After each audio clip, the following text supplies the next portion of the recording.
espera. Ay, ya estoy. Muy bien. ¿Empezamos, doctora? Sí, perfecto. Hola chicos, somos el equipo compuesto por Gamaliel, Sofía y Jimena. Hoy vamos a hablar sobre la exploración de física de la rodilla.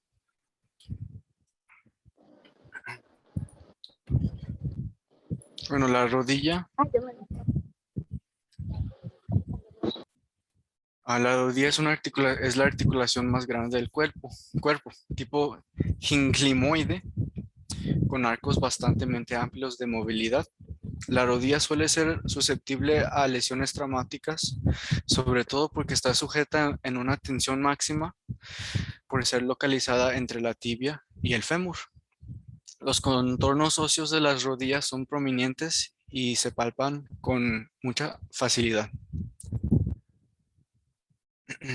Bueno, en la inspección, la marcha del paciente debe ser compuesto por movimientos suaves y rítmicos, la rodilla doblándose durante la fase del balanceo. A continuación, se contrae el cuádriceps para iniciar ya la aceleración de la extremidad inferior.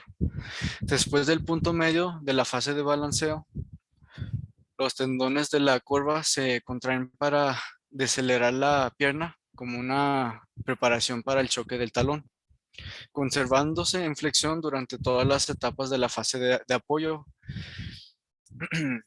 Y esta va a ser la marcha. Hay que pedir al paciente que se quite la ropa desde la cintura para abajo y cuando se va a doblar para quitarse los zapatos y los calcetines hay que observar cualquier movimiento anormal que tenga el paciente para compensar un dolor o rigidez a nivel de la articulación de la rodilla.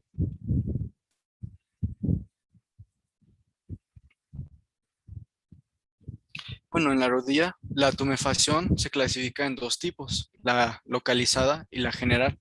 La tumefacción pues se encuentra más a menudo al nivel de la rótula o del tubérculo tibial.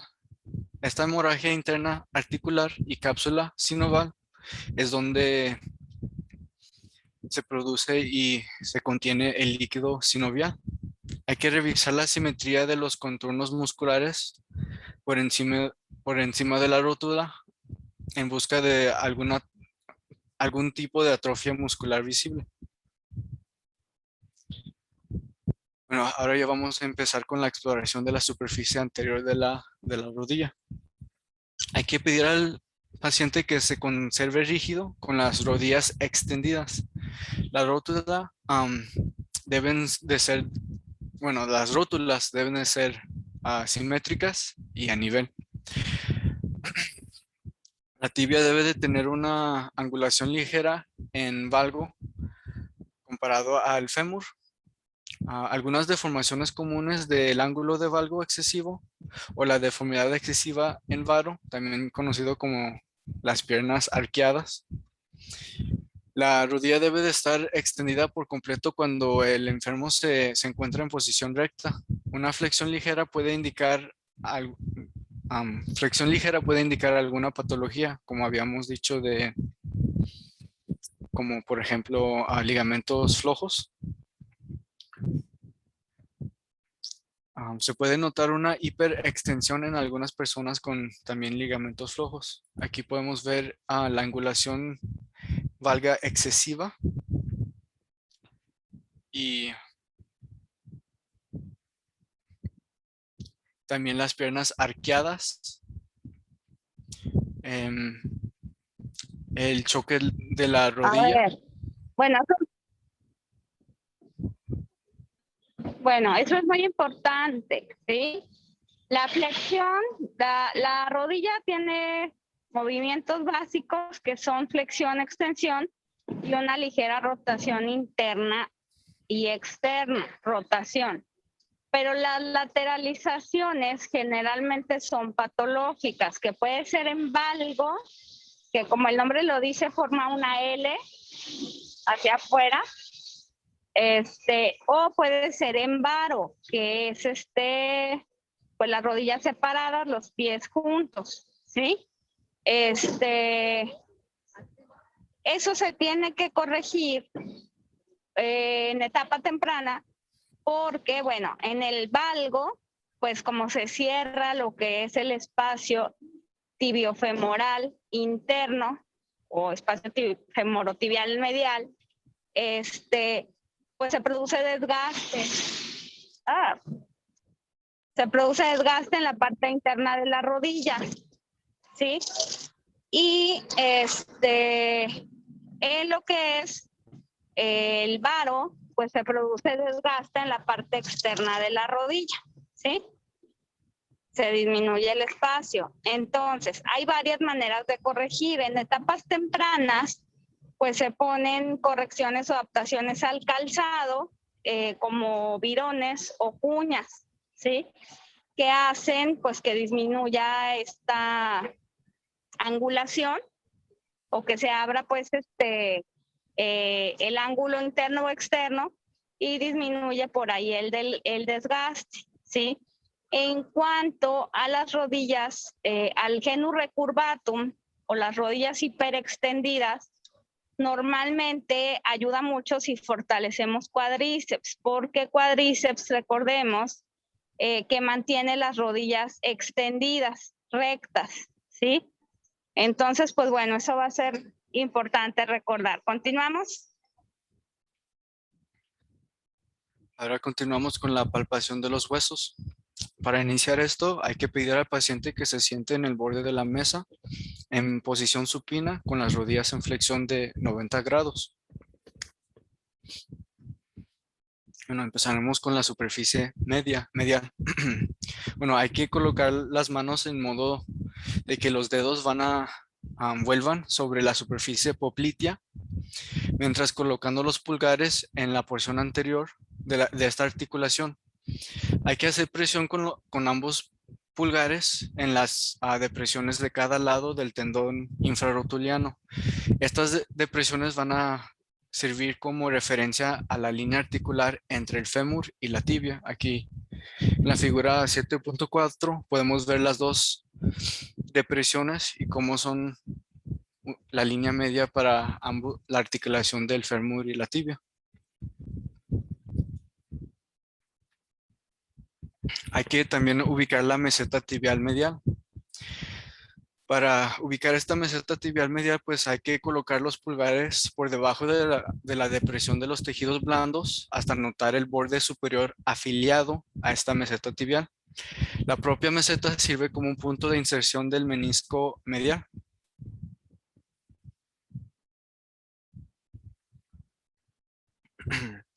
También hay que ubicar el tubérculo tibial. Siga el tendón infrarrotuliano hasta su inserción del tubérculo tibial.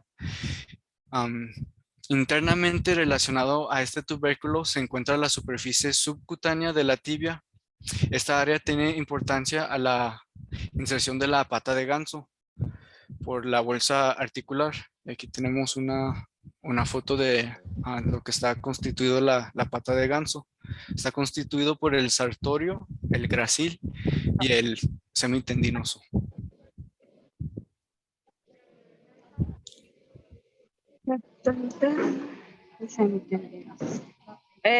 Vamos a ver.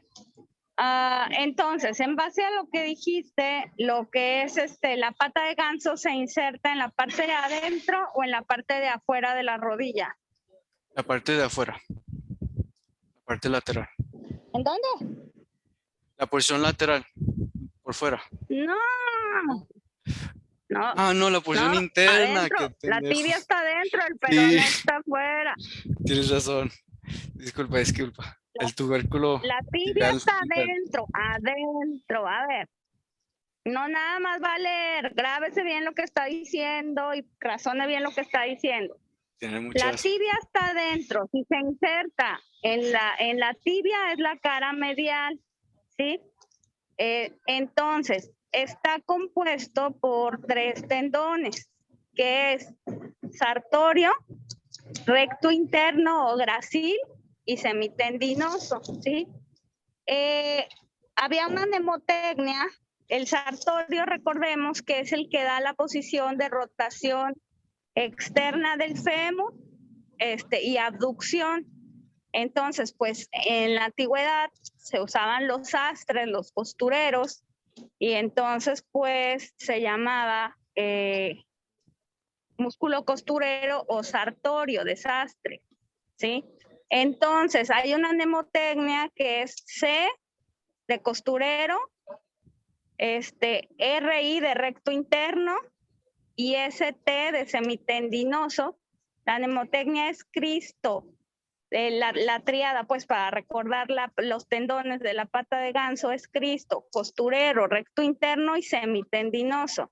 Y se van a insertar los tres en el borde medial de la tibia. Entonces, un paciente que refiera dolor por abajo de la línea media en el borde medial, muy probablemente tenga una tendinitis de la pata de ganso, que es una tendinitis de la inserción distal de estos tendones, ¿sí?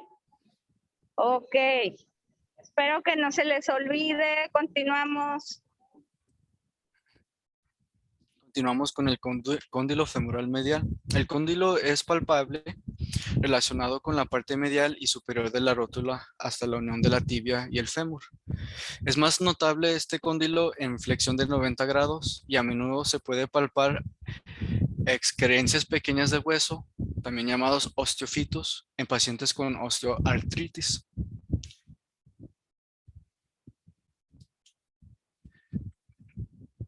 La siguiente estructura pues va a ser el tubérculo aductor.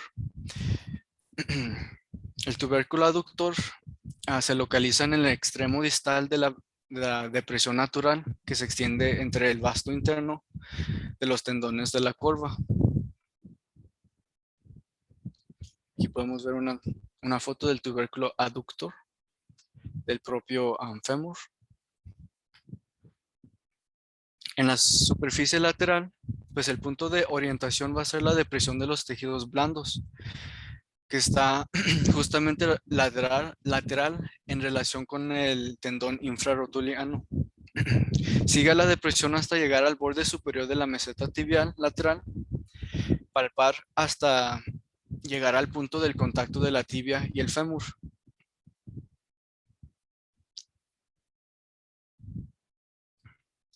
Ahora, el tubérculo lateral es una gran prominencia del hueso que está inmediatamente por debajo de la meseta tibial. Hay que palpar hasta localizar el tendón infrarrotuliano y el tubérculo tibial en la parte inferior. Aquí podemos ver. Bueno, el tubérculo tibial es donde se inserta justamente el tendón rotuliano. En su casa palpen esa saliente ósea que está por debajo de la rótula, pálpenla bien. Ahí se inserta el tendón rotuliano, ¿sí? Hay una enfermedad que se llama, que ahorita lo vamos a ver, pero bueno, se llama enfermedad de Osgood-Schlatter, que es muy común en los adolescentes en relación con el crecimiento y la falta de calcificación de esa saliente ósea. Cuando la tensión del tendón rotuliano es muy fuerte, pues hay incluso como un crecimiento anormal, una excrescencia y una inflamación crónica que normalmente no se quita hasta que esa saliente ósea se osifica completamente. Entonces, niños de 13 años, que muchas veces después de jugar fútbol, de practicar gimnasia, de hacer actividades deportivas, empiezan con enrojecimiento en el tubérculo tibial, que ustedes ya lo localizaron, ¿verdad? Sí. Bueno, en el tubérculo tibial, pues muy probablemente tengan una enfermedad de Osgood-Schlatter. ¿Cómo se diagnostica? Con una simple radiografía, ¿sí? Es una radiografía normalmente en la lateral, sale pues una calcificación y separación de esta saliente ósea.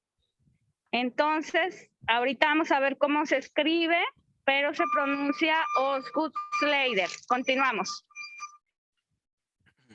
Continuamos con el cóndilo femoral lateral. Hay que ubicar la depresión de tejidos blandos hasta recibir el borde superior de la meseta tibial lateral. Cuando ya ubicamos la meseta tibial lateral, hay que ubicar también el tubérculo lateral, el cual ya ubicamos en una gran prominencia de hueso que está inmediatamente es una gran prominencia de hueso que está inmediatamente por debajo de la meseta tibial lateral.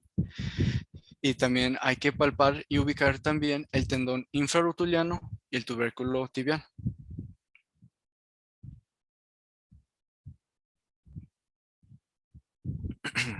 La siguiente estructura sería el cóndilo femoral lateral. Para encontrar este hueso, pues primero hay que encontrar el borde afiliado del cóndilo lateral femoral, lo cual es palpable hasta llegar hasta el sitio de contacto entre la tibia y el fémur. Después hay que ubicar el epicóndilo femoral lateral, ubicado en posición lateral en relación con el cóndilo femoral lateral. Para ubicar estos, lo que yo tomé como referencia fue la rótula, que está más o menos literalmente un poquito abajo de la rótula, pero eso fue lo que usé para ubicarlo. Ahora, ¿cómo ubicamos la cabeza del peroné?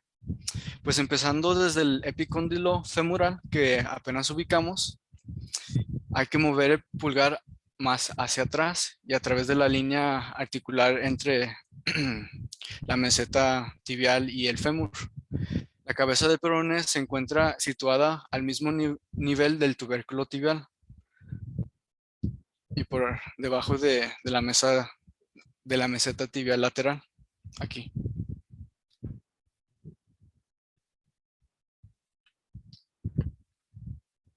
Bueno, el surco troquear y la rótula. El surco troquear está cubierto por cartílago articular, pero no articula con nada de la tibia, con la tibia. Después de colocar los pulgares sobre las líneas articular medial y lateral, muévelo hacia adentro y hacia arriba a los lados de ambos cóndilos femorales hasta el punto más alto de la rótula. En continuación, hay que seguir una línea media hasta ya llegar a una depresión y esta depresión va a ser el surco troquear. Aquí podemos ver los Bueno, es muy cóndilos. difícil realmente palpar el surco troclear, a menos que el paciente sea muy delgado, pero realmente es muy difícil. ¿Cuál es la importancia del surco troclear y la rótula? Bueno, el surco troclear justamente es un surco o una superficie cóncava que va a albergar a la rótula, en cuya parte posterior tiene una saliente convexa, ¿sí? Entonces, en teoría es un canal hecho para que la rótula pase por ahí y hacer como un eje de movimiento de la flexión y extensión de la rodilla, ¿sí? ¿Qué mantiene la rodilla en el centro? El cuádriceps, ¿sí? Entonces, en pacientes que tengan un cuádriceps débil, la rótula se va a salir de este surco troquear. Normalmente se lateraliza. Eso se llama síndrome patelofemoral o condromalacia rotuliana. Y ahí lo que pasa es que la rótula empieza a hacer fricción con lo que es el cóndilo femoral externo y entonces, pues muchas veces al caminar o largas distancias o al practicar deporte aparece un dolor, pero el dolor es en la cara anterior de la rodilla, en la rótula. Y puede también, cuando es muy severa la debilidad del cuádriceps, llegar a luxarse, a salirse de su lugar. Se ve muy aparatoso, pero realmente solamente hay que jalar la rótula hacia adentro, al mismo tiempo que realizamos una flexión primero y luego una extensión para volver a acomodarla. Llega a pasar y bueno, luego les mando una imagen de cómo se ve una rótula luxada, para que no le tengan miedo a acomodar. Continuamos.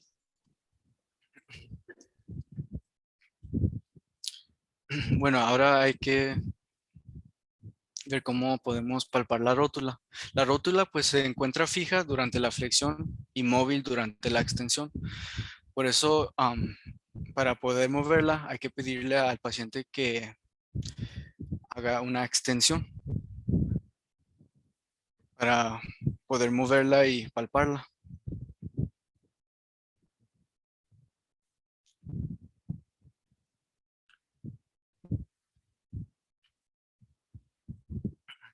Bueno, la palpación de tejidos blandos se divide en 4 zonas: su superficie anterior, superficie medial, lateral y posterior.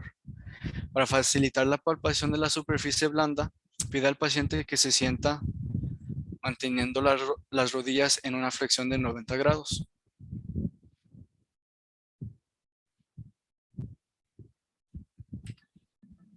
Bueno, ¿sí me escucho?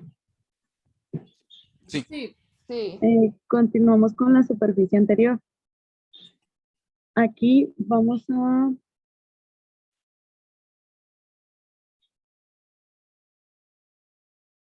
a ver lo que es el cuádriceps, que este se va a insertar como grupo en los bordes superior y medial de la rótula. En el tendón del cuádriceps va a pasar por la rótula para formar el tendón infrarrotuliano que se inserta en el tubérculo tibial. El vaso interno y el vaso externo forman protuberancias visibles en el lado medial y lateral de la rodilla y se palpa con facilidad. Se vuelve más prominente durante la contracción isométrica y los otros músculos del cuádriceps están envueltos por la túnica aponeurótica, que esta pues es difícil palpar. Y aquí lo miramos en imagen, el cuádriceps.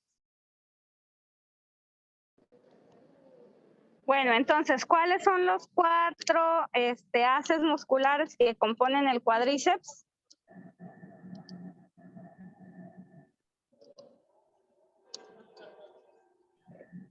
El vaso interno y el vaso externo. Sí, son 4. Vasto interno, vasto externo, vasto intermedio y recto anterior. ¿Sí? Esos son los 4. ¿Y el tríceps sural? Tríceps sural. ¿Alguien? ¿Tierra? ¿Llamando?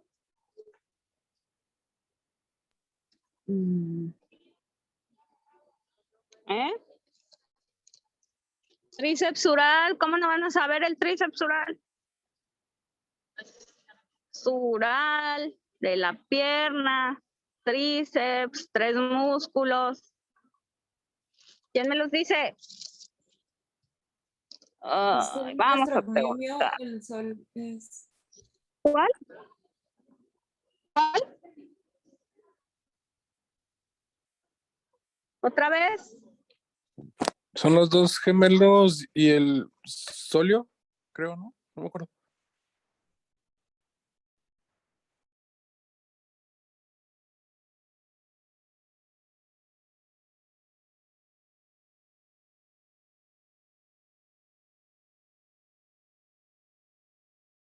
Es porque estudian medicina por cultura general. Tríceps sural, 2 gemelos y el solio. Continuamos. Pregúntale al instructor del gimnasio dónde está el tríceps sural y se los dice. Entonces, no manchen, tienen que saberlo. Continuamos. Bueno, los defectos se encuentran en sentido distal en el recto anterior del músculo o en el músculo crural, en la porción justamente proximal de la rótula. Se puede manifestar como defectos transversos que se sienten más blandos que los músculos del cuádriceps. Vamos a investigar los signos de atrofia, sobre todo en el vaso interno, que experimentan este fenómeno después del derrame de la articulación y de las cirugías que se le hacen al mismo. Vamos a valorar la existencia de atrofia del mecanismo del cuádriceps tomando en cuenta el borde de la meseta tibial como punto fijo de referencia. Este va a medir la circunferencia de 7.5 centímetros por encima de la rodilla. Después tendremos el tendón infrarrotuliano, que este corre desde el borde inferior de la rótula y es palpable hasta su inserción en el tubérculo tibial. Este sitio de inserción es doloroso en enfermedades jóvenes, como la que ahorita mencionó la doctora, que era el síndrome de Oshgor-Schlag, ¿así se pronuncia? Y el cojinete grasoso intrarrotuliano se encuentra inmediatamente por atrás del tendón infrarrotuliano a nivel de la línea articular.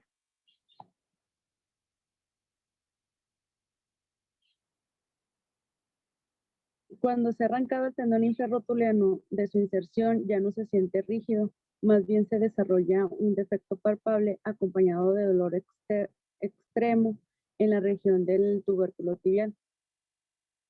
La bursitis es una alteración bastante común de la articulación de la rodilla.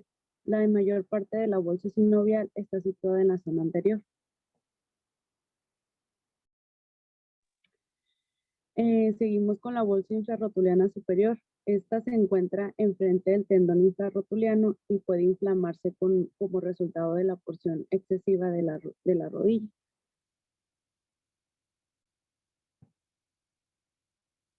La bolsa prerrotuliana, esta cubre la porción anterior de la rótula. Es propensa a la inflamación como resultado de la combinación de posición excesiva de la rodilla e inclinación hacia adelante. Esta también se le llama como rodilla de sirvienta. Cuando la rodilla está en extensión, la piel que cubre la rótula tiende a arrugarse de manera muy parecida a la piel que cubre al oleclonón.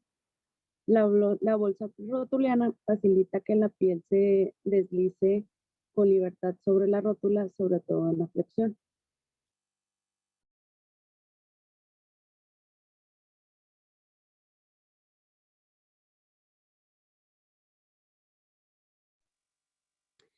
Seguimos con la bolsa de pata de ganso. Esta, como ya lo había mencionado, está conformada por el músculo sensorio, recto interno y semitendinoso. Y la superficie posterior medial de la tibia es porción justamente medial con respecto al tubérculo tibial. Seguimos con las superficies medial. Aquí vamos a encontrar el menisco medial, que está insertado en el borde superior de la meseta por medio de los ligamentos coronarios pequeños.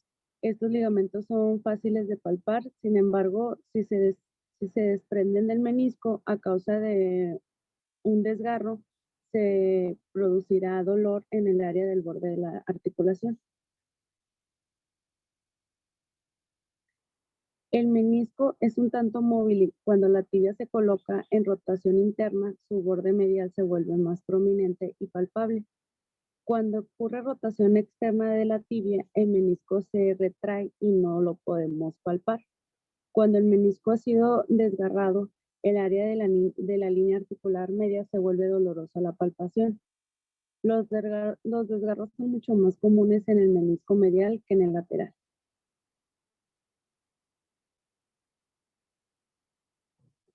El ligamento colateral medial.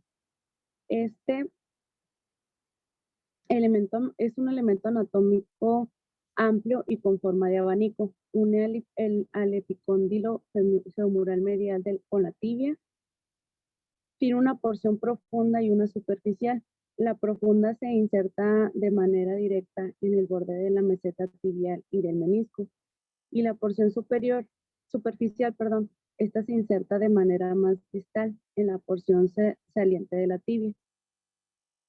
Lo vamos a palpar en la región del ligamento desde el origen hasta su inserción en busca de dolor.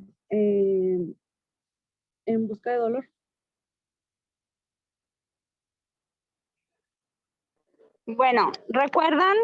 Regrésale.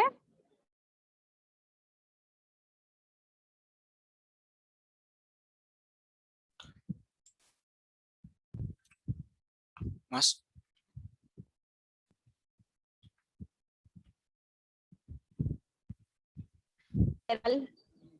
Lateral y colateral medial, que es el que evita que el codo tenga movilidad hacia el centro y hacia afuera. O sea, el movimiento básicamente es flexión y extensión. Si nosotros queremos hacer esto, pues ese movimiento está limitado. Igualmente en la rodilla, los movimientos son flexión, extensión y una ligera rotación. No se mueve hacia los lados, hacia adentro y hacia afuera. Son los ligamentos que dan estabilidad a la superficie lateral y la superficie medial de la rodilla para que tenga un movimiento amplio de flexión y extensión. En el otro donde se ve un poquito, bueno, en este sí se ve claro,